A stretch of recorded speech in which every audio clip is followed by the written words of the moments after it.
2019 मध्ये भाजपच्या 3 मोठ्या नेत्यांचा गेम झाला होता.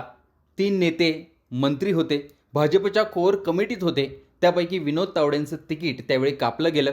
एकनाथ खडसेंऐवजी त्यांच्या मुलीला तिकीट दिलं गेलं, तर पंकजा मुंडेंचा परळीत पराभव झाला होता. 2014 मध्ये तिघेही मुख्यमंत्री पदाचे दावेदार सुद्धा होते. त्यानंतर महत्त्वाच्या खात्यांचे ते फडणवीस सरकारमध्ये मंत्री झाले. पण 2019 नंतर पंकजा मुंडे या बाजूला पडल्या. त्यांना ना विधान परिषद मिळाली ना राज्यसभा. त्यांना राज्यातून बाजूला करून राष्ट्रीय स्तरावर संघटनेत जबाबदारी दिली गेली. विनोद तावडेंनाही राष्ट्रीय स्तरावर संघटनेत जबाबदारी दिली गेली. तर एकनाथ खडसेंनी भाजप सोडून राष्ट्रवादी काँग्रेसमध्ये प्रवेश केला होता. तिघांचं राजकारण संपलं असं तेव्हा बोललं जात असताना आता पुन्हा एकदा 2024 मध्ये हे तिन्ही नेते चर्चेत आलेत. कारण बाजूला पडलेल्या पंकजा मुंडे ज्या 5 वर्ष संधीची वाट पाहत होत्या, त्यांना थेट बीड लोकसभेच्या रिंगणात उतरवलं गेलंय. त्या विजयी होण्याची शक्यता देखील वर्तवली जाते.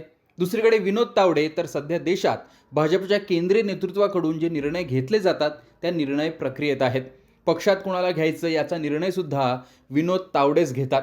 भाजपचे सर्वे असो वा तिकीट वाटप, विनोद तावडेंनी महत्त्वाची भूमिका निभावलेली आहे. विनोद तावडेंवर भाजप श्रेष्ठींनी राष्ट्रपती निवडणुकीतही महत्त्वाची जबाबदारी दिली होती.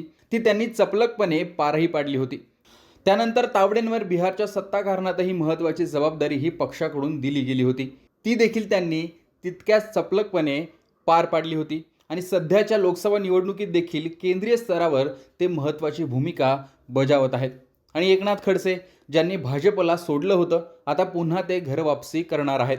दिल्लीत भाजप वरिष्ठांना भेटून त्यांनी भाजपात प्रवेश करणार असल्याची घोषणाच केली आहे. त्यांचा पक्षप्रवेश हा दिल्लीतून होणार असल्याचं देखील बोललं जात आहे. त्यामुळे पुन्हा एकदा हे भाजपचे 3 मोठे नेते आता पक्षात सक्रिय होणार असं दिसतंय. याच पार्श्वभूमीवर शिवसेना ठाकरे गटाच्या उपनेत्या सुषमा अंधारेंनी एक ट्विट केलंय आणि त्यांनी थेट फडणवीसांवरच निशाणा साधलाय. त्यांनी आपल्या ट्विटमध्ये म्हटलंय की पंकजा मुंडे, महादेव जानकर यांना उमेदवारी, जळगावचा उमेदवार बदलण्याची तयारी, श्री एकनाथ खडसे यांची पुन्हा अमित शहा यांच्याशी भेट, फडणवीसांना 2-2 दिवस वेटिंग आणि नवनीत राणा यांना 1 तासाच्या आत भेट. या सगळ्यांचा अर्थ फडणवीसांना विनोद तावडे यांनी चितपट केलाय. तर अशा प्रकारे काही वर्षांपूर्वी बाजूला पडलेल्या नेत्यांना पक्षाकडून संधी मिळाल्याने ते पक्षात ॲक्टिव्ह होत असल्याने त्यावरून अंधारेंनी सध्या राज्यात भाजपचं नेतृत्व सांभाळत असलेल्या फडणवीसांना हा टोला लगावलाय. महादेव जानकर हे नाव देखील 2019 नंतर बाजूला पडलं होतं. अनेकांना हेच वाटलं की त्यांचा पक्ष रासप आणि त्यांचं राजकारण संपल्यात जमा आहे. पण आता त्यांनाही परभणी लोकसभा मतदारसंघातून महायुतीकडून उमेदवारी देण्यात आली आहे. अशा प्रकारे हे काही जुने चेहरे पुन्हा निवडणुकीच्या तोंडावर सक्रिय झालेत, निवडणुकीच्या रिंगणात उतरले आहेत. आता त्यापैकी किती निवडणुकीच्या रिंगणात यशस्वी होतात? लोकसभा निवडणुकीनंतर महाराष्ट्रातलं राजकारण काही बदलतं का? आणि ते बदललं तर कसं बदलतं? भाजपात काही बदल होतात का? आगामी विधानसभा निवडणुकीत काय घडतं? त्यानंतर आणखीन दिल्लीतून काही सूत्र हलतात का? ते पाहणं महत्त्वाचं असणार आहे. मात्र या 3 नेत्यांची महत्त्वाची भूमिका आगामी काळात असेल हे मात्र नक्की. याविषयी तुमची मतं कमेंट बॉक्समध्ये सांगा. लोकमतचं यूट्यूब चॅनल सबस्क्राईब केलं नसेल तर आठवणीने सबस्क्राईब देखील करा.